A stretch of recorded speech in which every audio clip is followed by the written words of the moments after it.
Well, hello, folks.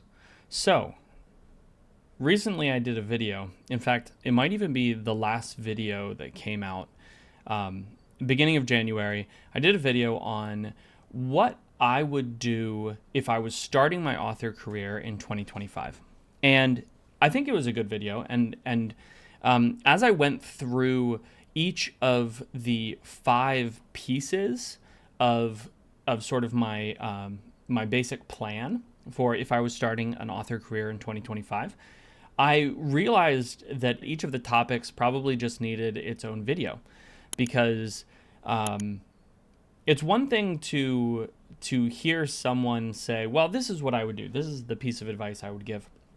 It's another thing to understand what actually goes into those simple statements. So, I said the first thing I would do is I would set my goal, right? And I talked a little bit about how I would set my goal, but goal setting is actually more complicated than it seems at first blush. And so what I wanted to do today is I wanted to break down how I think about goals and what I've learned over the last few years in terms of setting good goals and setting achievable goals and then actually making progress towards them. Because I really sucked at setting goals for a really long time. I'm almost 40, and for probably the first 35 years of my life, people would always tell me, you need goals, you need to set goals. And I didn't actually understand how to do that. And so I just sort of muddled through, and I would constantly set goals and I would constantly not achieve them. And then I would feel bad about myself because I didn't achieve these goals that I had sort of arbitrarily set for myself. And that's like a bad situation to be in. That's no good. So we want to learn how to set goals in a way that's going to establish a framework that's going to give us the best chance of success. And so that's what we're going to do today. We're going to talk about how to set goals. I'm going to try something a little bit new. We're going to try and I'm going to try and do this with you, because again, it's one thing to just listen to someone say something, and it's another thing to see how it's actually done. So let's see if we can do this. So the first thing that we're going to do when we're setting a goal is we're going to understand where we are. When I was young, the way I would set goals, and I think this is fairly common across the board, is to just sort of pick a thing that was in the future and say, that's what I want to do, right? That's what I want to do. But that's not actually always super helpful. It's important to sort of distinguish between the two categories of goals, right? Because not all goals are created equal. So the first category of goal, and this is typically what people think of when they're thinking of goals, is the destination, right? Man, this is going to be rough because my writing sucks and I'm terrible at spelling. So forgive any errors that you see along here. Did I spell that correctly? I did spell that correctly. Professional author right here. So most people, when they think of goals, they think of their destination, right? Where they want to get. But there's actually another kind of goal that's probably even more important, right? But you can't understand the second type of goal until you've understood the first type of goal. So our first type is destination, and you might think of that as the place that you're trying to get to, right? So this is you down here at the bottom, and you're going to be walking up this path to your destination, the flag at the top. And along the way, though, there are going to be different steps. There are going to be different benchmarks or intermediary places that you'll get to, right? So you might say that there are a bunch of destinations along the way to your final destination. So this is where you want to get to. That's your big destination. That is maybe being a full-time author. Maybe that's, writing a book. Maybe that's, making $1 million with your writing. Whatever that is, you can't just get there. In order to get there, you're going to have to pass every single one of these benchmarks along the way. The second type of goal that is really important is a benchmark. And when we think about goals, we more often think about the first kind of goal and not the second kind of goal, right? So most of the time, we're actually focused on our destination, even though arriving at our destination is actually impossible. For example, if before I had written any books, I decided my goal is to make $1 million as an author, there would be no physical way for me to move from the position I was in, right? I hadn't written any books. I wasn't an author. I had no audience. To, I'm making $1 million off of my writing. There's literally no way for me to go from point A to point B. And so instead of focusing on that goal and being like, that's what I'm going to do, I'm going to make $1 million, right?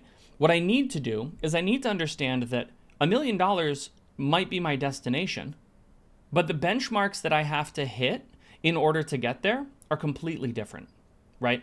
So as we're thinking about goals, it becomes really helpful to divide our goals into these two things, right? What's our destination? And what are the benchmarks that we have to hit in order to get there? So then you might ask, Seth, well, how do I know? I know what I want to do, right? I have this dream. I want to be a full-time author, but I don't know how to get there. Well, that's why I make these videos, right? To help you understand the process to go from point A to point B, to go from where you are to your destination, right? So the first thing we have to do is we have to identify our destination. Let's go ahead and use this example of full-time author, right? So that's our flag, and we're going to go to full-time, okay? Now, just because we've set our destination as full-time doesn't mean we're done with our major goal, right? Our destination goal. And the reason is because, full-time is different for everybody. What that means isn't the same across the board. And so I think it's helpful to clarify our destination even further so we have better clarity about what needs to happen in order to get there. So with that, I want to go full-time. I don't necessarily know your situation, but I can give you what my criteria was when I was planning on going full-time, right? So in order for me to feel comfortable leaving my job and transitioning into being a full-time author, I needed to do two major things. The first thing was to replace my income. All right, so for me, that at the time was about $70,000 because I was working in a sales position and I was the sole breadwinner for my family, so I was trying to replace that entire income. Now, your situation might be different. You might need less, you might need more. Regardless, it's important to understand what it is you actually need, right? So for me, that was replace my income, which was $70K, right? I had to be able to generate $70,000 in a year in order to make that transition to full-time. But that wasn't the only thing I needed. See, I also needed to have some sort of cushion in order to feel comfortable making the jump, because I couldn't necessarily guarantee that I would be doing $70K in the first year. In order to make the jump, I needed to have savings. And so for me, I was comfortable with $30,000 in savings, all right? Now, some people are going to look at this and they're going to be like, Seth, in order to go full-time, I don't necessarily need like strict monetary like benchmarks. Great, no problem. Just pick whatever you do need in order to make going full-time a reality. For some people, it's going to be, I need a stable housing, or I need a place that I can live that has an office, right? In order to go full-time, I need space where I can write.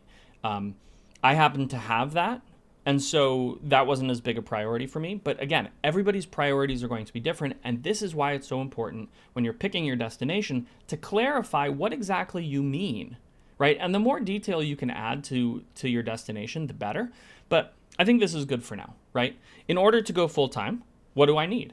Well, I need to replace my income and I need to have savings in the bank. As soon as I start clarifying my destination, you'll notice that I've now started identifying what these benchmarks are, right? Because the goal, in order to reach here, I have to pass through these steps. Does that make sense?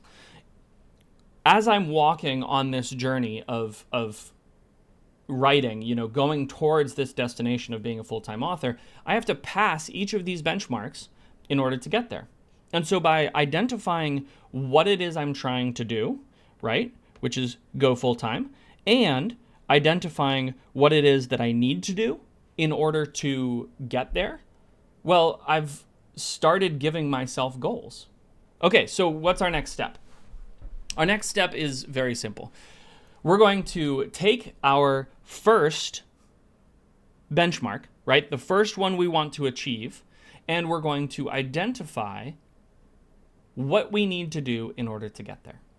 So for me, in order to go full-time, what I needed to do was earn some money. And in order to earn money, I have a whole bunch of steps that I have to take. And so all we're going to do as we're planning our goals is we're actually going to take our flags, right, one of our benchmarks, and say, all right, that's my new goal. So rather than shooting for the maximal goal, right, rather than shooting for the destination that we're trying to get to, we're going to look at what are the benchmarks, and we're going to say, what do I need to do to get past that, right, to hit that benchmark? So if my benchmark, right, this is not a goal, this is a benchmark. If my benchmark is replace my income, right, I'm trying to earn $70,000. Well, then what do I have to do in order to get there? I'm not trying to be a full-time author anymore. Instead, my goal is shrinking, right? It's getting tighter, more focused, more narrow. What do I have to do to make $70,000 writing my books? Well, the first thing I have to do is have books to sell. If I don't have any books to sell, I can't make $70,000 on my books. Now, if I have one book to sell, how many of those am I going to have to sell in order to make $70,000? Well, we can do that math, right?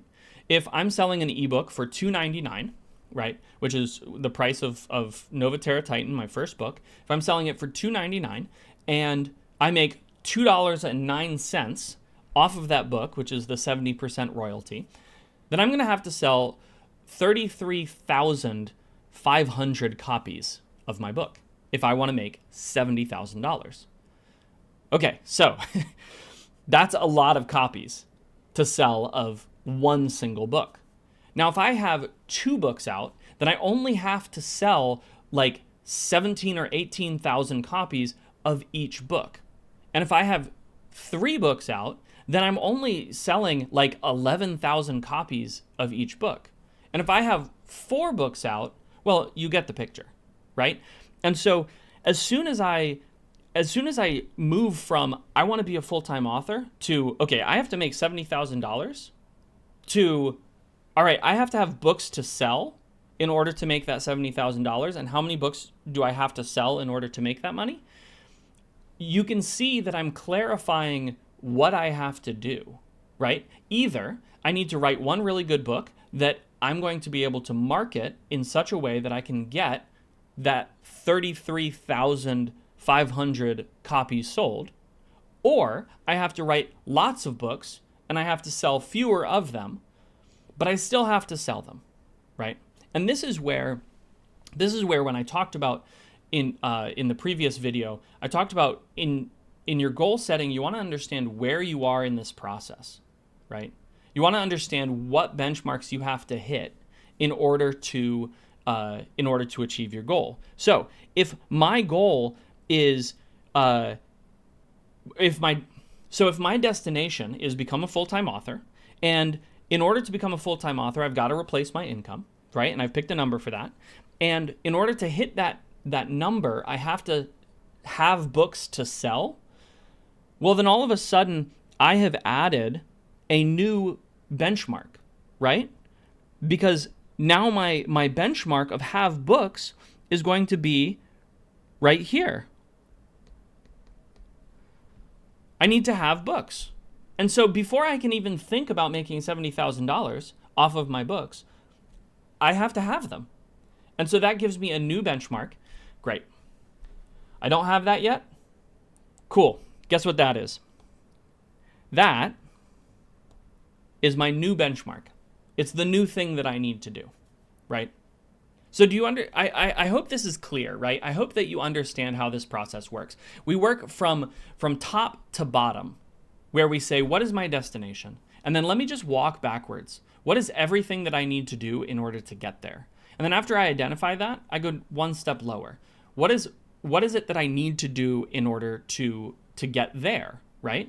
So again, I know I'm kind of beating a dead horse here, but I think this is so important to understand the framework of how we make these decisions, of how we set these goals, right? What is the destination? What do I need to do to get there? Well, in order to be a full-time author, I need to replace my income. Awesome.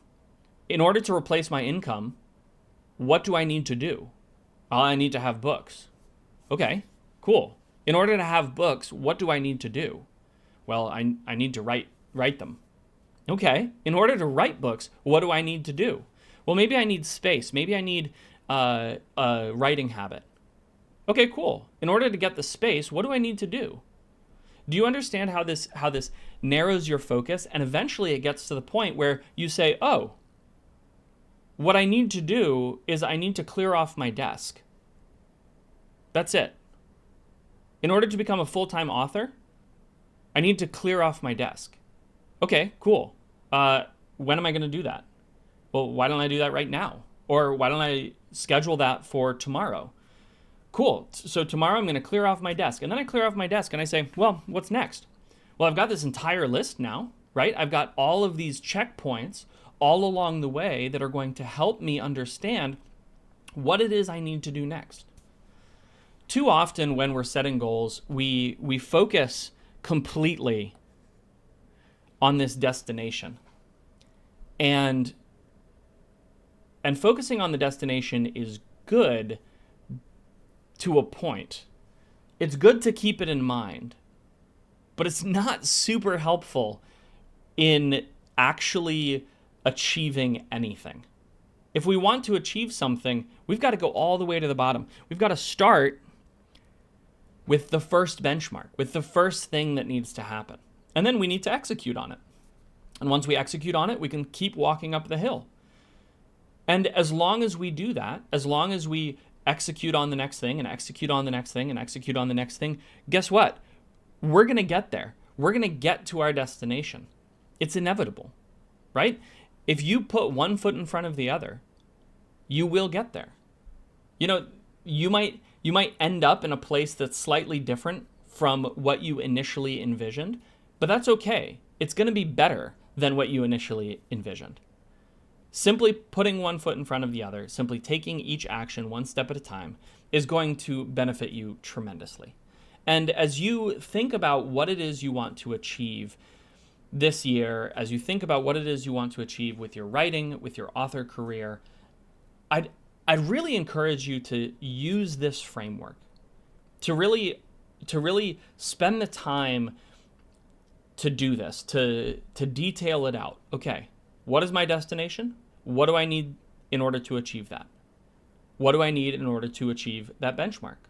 What do I need in order to achieve that benchmark? All the way down until you have a pure action in front of you that cannot be reduced any further and simply needs to be executed on, because that gives you the roadmap to get where you want to go. I hope this video was helpful. If it was, please give it a like and go ahead and subscribe as well. If you have any questions, leave them in the comments. I love to answer questions. I'm going to be doing a whole series of these videos, really trying to break down each of these points because I think they deserve to be talked about at length, simply because unless you actually understand the frameworks for each of these, it's hard to execute on them, right? It's easy to be like, yeah, that sounds so great. Man, I'd love to do that. The number of times I've watched a YouTube video and thought to myself, man, life-changing information here, but I have no way to execute on this because I simply don't understand the framework behind these thoughts. I don't understand how to put this into practice, right? I don't want to leave you like that. So hopefully this video has been helpful, and hopefully this is a framework that you can use for everything in your life, not just for your writing career, but for everything.